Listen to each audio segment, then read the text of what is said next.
Okay, so I'm just jumping on here to bring you some new content, new information around how to get out of negative thought loops, how to change our behaviors, what's actually going on under the surface, and what that looks like from an RRT perspective, and how we shift that for high performers and people that we work with. Now, I am currently 35 weeks pregnant and struggling to breathe. So if you hear a lot of heavy breathing, you know what's going on. And just pretend it's not happening. Okay? I'll do what I can to edit it out and we'll do what we can from there. Is this a podcast? I don't know. We'll see. We'll see where it goes. But right now, I just want to share some good stuff with you, share some stuff that's going to help you, and get us out of these loops that keep us stuck. Okay? Because, well, firstly, I'm just going to share a story with you. So maybe you can relate to this. Back, it must have been about 2.5 years ago now. I was on a beach in South Africa with some friends, and what should have been just an absolutely incredible experience, right? I mean, it was super vibey. It was packed. Everyone was having a good time. And I just could not get my mind away from the fact that I thought everything was coming crashing down around me, right? And I wonder if that's something that you can relate to, of being somewhere where you should be there, you should be able to be present and enjoying this really cool experience or whatever that is. And your mind is just elsewhere. It's like stuck on something else.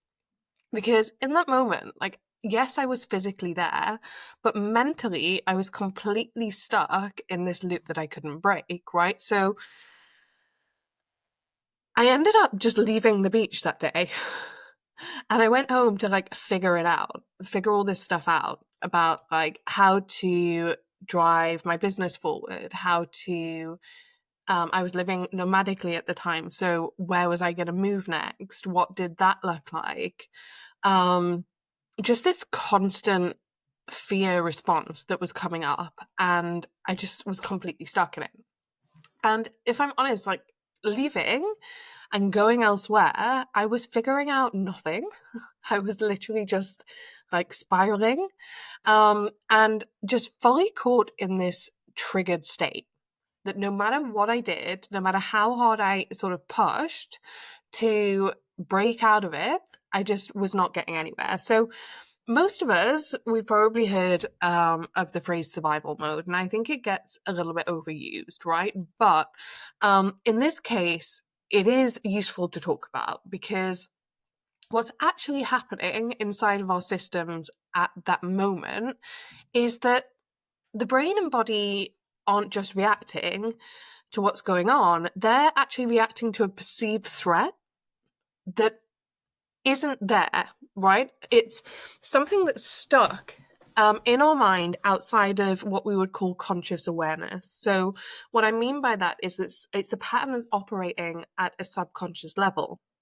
So, for example, for me, what was going on, and what I now know as like an advanced trained rapid resolution therapy provider, is that what was happening is that under the surface, mind was reading all information that was going on at the time, and it was misreading some of that information as a perceived threat. So, for example, the information that was coming in around where was I going to live next? Where was I going to go? Right? I was potentially going to go to Bali. I was potentially going to go back to the UK. I was going to do lots of things because mind was interpreting that data incorrectly. And that's all it is, right? It's actually all it is like a glitch in the operating system. When we break it down to its fundamental level of what's going on, the data misread was causing my body, to cause an emotion, to try and get me to take an action. Okay. But in that moment, it wasn't necessarily possible for me to create an action. And so I was just stuck on this mental loop going round and round and round. And that's what happens to us all of the time. And so if there's anything for you where you've been feeling something similar, obviously different context, different situation likely, but whether it's been something at work for you, sometimes things will come in like we'll get an email into our inbox, right, from a specific person or something, and immediately we'll get this anxious, fear based response of like, oh my goodness, what's happening? And all that's happening there is that mind is perceiving a threat outside of conscious awareness, right? And that can be really easily just fixed. And I know it sounds like a funny thing to say because, well, these are generally things that have been around for a while for us, right? And they've become almost normalized, our normal state. But let me tell you now, as someone that is on the other side of that, after experiencing lots of RRT myself and ways of moving through things, those things just do not exist in my experience anymore. So, for example, where things used to like trigger me or like whatever you want to call it, where I'd be reactive to things, it's just almost this response of complete neutrality, of just like, like, okay. And the way that my mind now is set up is that what I'm able to do is, and this is not a conscious thing, this is just what has happened as a byproduct of the RT work that I've done personally, and as someone who has obviously trained in this over a long time now, for many, many, many, many hours. Let me just say that.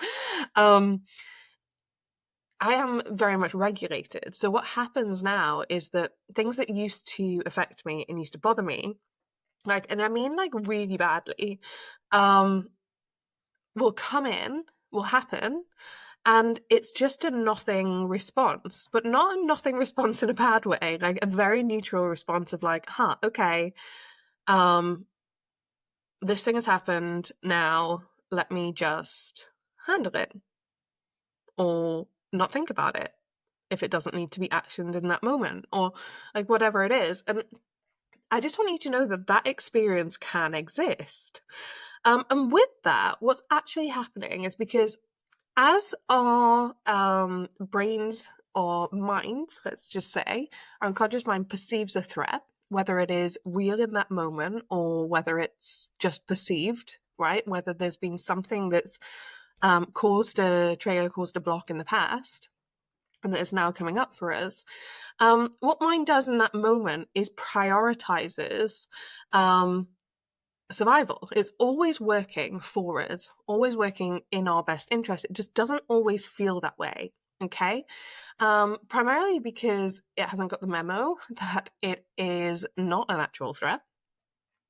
And so what we need to do is update the system. So anyway, what's happening in that moment is that mind perceives a threat and automatically drives all energy, all resources, everything that it has to resolving that threat now. So when it comes to unconscious mind, subconscious mind, we use both interchangeably.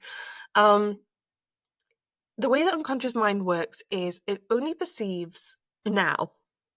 So when it comes to unconscious mind, it has no context, no ability to perceive past or future. Okay, so it can't understand something that has already happened and that doesn't need to be done about. We can just put it there.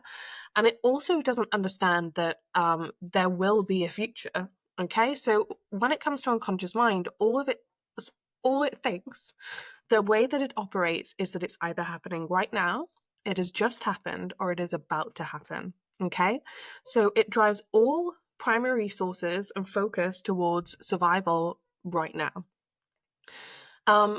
which can be useful if there is a real threat, right? So say that you are walking down the street and someone approaches you with a gun or a weapon. Like in that moment, we want everything, all of our instincts, all of our drive, survival, all that sort of stuff, resources, to be directed to what is going on in front of us and have zero awareness of like what is happening next. Like something happens to me like that, I sure as hell don't want to be like, right, what am I having for lunch tomorrow? Like, no, we want to be primarily focused on that threat. The issue is obviously that most of the things that are going on for us are not actual threats in that moment. And I would argue probably not very threatening at all, right? Not life or death situations. Now, that does not mean they do not feel that way, okay? But I'm going to argue right now that fear, anger, all of these responses are not actually super valuable for us other than in very, very rare circumstances. And the reason that I'm going to say that is because what happens physically in our minds and in our bodies and our nervous systems is that as we perceive any sort of threat, that threat goes into the mind, okay? It is read through an operating system, right? So through a filter, either as well, in this case, we've said a threat, right? So we've perceived a threat. Mind directs all energy towards that threat, so it becomes very, very big, very, very intense. But what happens physically is that blood leaves the brain, and in an anger response, when we're angry, blood will go to the jaw to bite really hard, which is why you see people who are angry get super red-faced, right, and their jaw clenches. Or it will be directed to arms and legs to run really fast, right, to get the hell out of there. But what's happening while that's going on is that we're actually getting really stupid because all of our energy has been directed to this threat response, either to arms and legs or to jaw. Blood leaves the brain, cutting off all access to creativity, to strategic thinking, to logic, to intuition, and to strategy. Okay, so in that moment, we can't access those faculties, and therefore fear, unless it is right there in front of you and you really need to get out of there, or anger, same response. And we can talk about anger in a different situation because there's a lot of things to go into there that are slightly different to this. We lose access to all of the things that are useful to us, and so therefore it doesn't really have any value.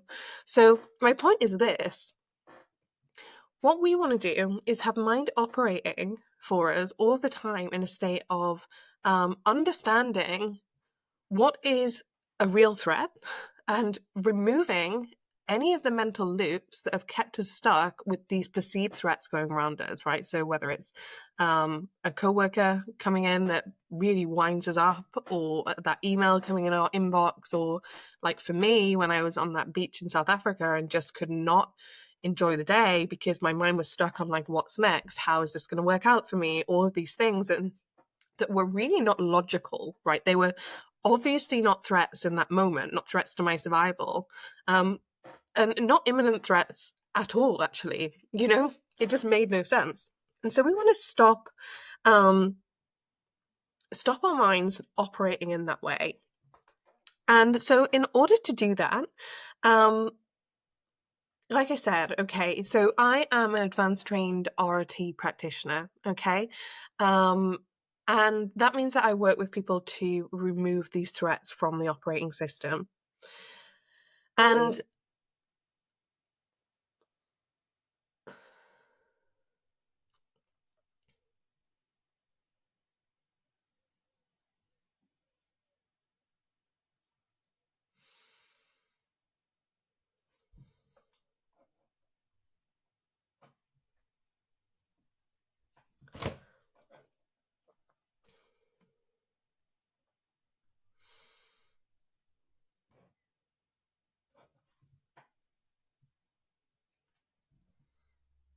And so what I'm able to do through the use of rapid resolution therapy, or ROT, is reprogram that glitch in real time for people. So what that allows us to do is use various methods that we know how to access the subconscious, and also just rewrite the program almost and update the system, the operating system, to get it on board with understanding that this threat, the perceived threat that's not really there, that feels really like it's there, that it doesn't have to read it that way. Okay, so what mind can then do is stop that loop, free up energy, drive it towards what is useful for us, right? Access all of the faculties such as our creativity, intuition, strategic thinking, logic, all of that good stuff that we need on a daily basis, and also give us more energy in our system to direct towards anything that we want, right? And also promote health and wellness and healing. And that is really freaking useful. Let me tell you now that, like, the way that I feel, and the way that I operate as someone who has had many sessions myself, even though on different things, right, over the course of like a few years now, generally RT actually takes like between 1 and 3 60-minute sessions to like completely clear something. Most of the time we can do it in a single session, but it just depends what that is. And yeah, as someone who has done that many times themselves now, that it's just a very, very different world, is what I'm going to say. So if you feel like you're stuck in an internal fog or trying everything and really getting nowhere, it's not you. It's just the way that your mind is running the program and the operating system in the background. And when you shift that, everything changes. So I want to offer you the opportunity to, I'm not open for one-to-one clients at the moment. I actually will be reopening in July. So, I mean, if you want to get on the wait list, just send me a DM wherever you are accessing this piece of content that may be a podcast, but may not be. We do not know. And I can obviously pop you on the wait list for that. Alternatively, what I do have at the moment is a free resource for you, which is a 15-minute audio track, which will help you reprogram the unconscious patterns, programs that you have in real time, so you can get a little bit of a taste of what we do. Super, super effective. The feedback that we get on this is incredible, in terms of, wow, I just feel so much better in like 15 minutes, and this thing that used to really affect me isn't affecting me. And it's something that I use personally all the time as well. If there's something that is just there for me that I don't want anymore, I'll go ahead and pop this on. So if you want that, again, send us a DM. The word that we want to use is shift. So the resource is called Shift It, and it will just clear that unconscious block for you. So let us know and we will pop that over. All right.